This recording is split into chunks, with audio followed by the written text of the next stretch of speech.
পারি নাই, তোমরা আমাকে ক্ষমা করে দাও। ও ভাই, ও ফ্রন্ট, আমরা তোমার পদ্মার রক্ষা করতে পারি নাই, আমরা তোমাদের কাছে ক্ষমা প্রার্থনা করি। আল্লাহ, ও আল্লাহ, তুমি আমাদের দেখতেছো আল্লাহ।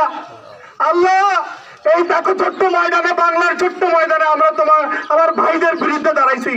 ও মাবুদ, তোমার হাবিব বলেছে পুরো মুসলিম উম্মাহ একটা শরীর, এই শরীরে এক জায়গায় ব্যথা হইলে আর এক জায়গায় বেদনা পাওয়া উচিত, কিন্তু আমরা আমাদের দায়িত্ব পালন করতে পারতেছি না। ও মাবুদ, হাসরের ময়দানে আমাদেরকে আমাদের ভাইদের বিপক্ষে দাঁড় করায় দিও না। ও মাবুদ, আমাদেরকে ভাইদের বিপক্ষে দাঁড় করায় দিও না, আমরা আমাদের ভাইদের পক্ষে দাঁড়াইতে পারি নাই। ও আল্লাহ, আজকের এই ময়দান থেকে তোমার কাছে ফরিয়াদ জানাই, তুমি আজ জাতি, সমুদ জাতি, ফিরআউন নমরুদকে যেমন ধ্বংস করেছো, এই ইসরায়েলি, আমেরিকাকে সেভাবে ধ্বংস করে দাও।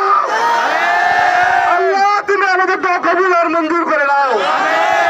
সম্মানিত হাজিরিন, আজকের এই ময়দান থেকে আমাদের একটাই রিকোয়েস্ট, আমরা তো তাদের পাশে দাঁড়াইতে পারছি না, আমরা আমাদের এই ময়দান থেকে, আমাদের স্ব স্থান থেকে এই ইসরায়েলি পণ্য বয়কট করে তাদের দেখাই দিব আমরা আমাদের ভাইদের সাথে আছি। আমরা নামাজে বেশি বেশি করে